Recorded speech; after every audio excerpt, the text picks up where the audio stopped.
गराडा घातलेला आहे आणि मनोज जरांगे पाटील नेमकं आज आपली काय भूमिका मांडणार आहेत हे सुद्धा बघणं महत्त्वाचं ठरणार आहे, कारण सर्वपक्षीयांच्या आक्रोश मोर्चामध्ये ते सुद्धा सहभागी होत आहेत। त्यांनी सुद्धा याआधी संतोष देशमुख यांच्या कुटुंबियांची जाऊन भेट घेतलेली होती आणि त्यांचं सांत्वन केलेलं होतं। तर हा मोर्चा कोणत्याही समाजाच्या विरोधात नाहीये, तर हा मोर्चा जी घटना घडली त्या घटनेच्या विरोधामध्ये आहे आणि मारेकऱ्यांना तातडीनं अटक करावी आणि फाशीची शिक्षा देण्याची मागणी सुद्धा या मोर्चेकऱ्यांकडून केली जाते।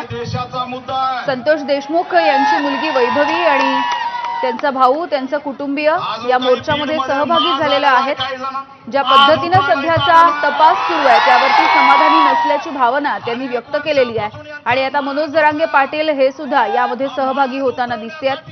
हाच बीड जिल्हा आणि आसपास मराठवाड्याचा जो भाग आहे, जो परिसर आहे, याच भागामध्ये मनोज जरांगे पाटील यांनी मराठा आंदोलन उभं केलं होतं आणि हेच मनोज जरांगे पाटील आता बीडमध्ये या सर्वपक्षीय आक्रोश मोर्चामध्ये सहभागी झालेले दिसतात। त्यामुळे मराठा आंदोलक सुद्धा मोठ्या संख्येनं या मोर्चामध्ये सहभागी झालेले आहेत आणि इतर कोणत्याही मागण्या न करता एकच मागणी या सगळ्यांकडून केली जाते, ती म्हणजे बीडमध्ये जे हत्याकांड झालं, संतोष देशमुख यांना ज्या पद्धतीनं मारलं गेलं, त्यांच्या मारेकऱ्यांना तातडीनं अटक करा।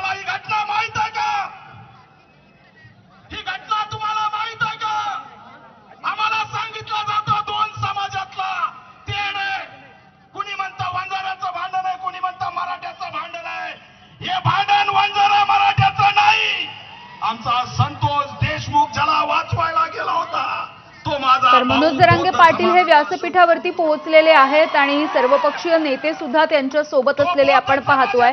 तर दुसरीकडे बीड मधल्या याच आक्रोश मोर्चाची ही ड्रोनच्या माध्यमातून टिपलेली दृश्य आपण बघतोय।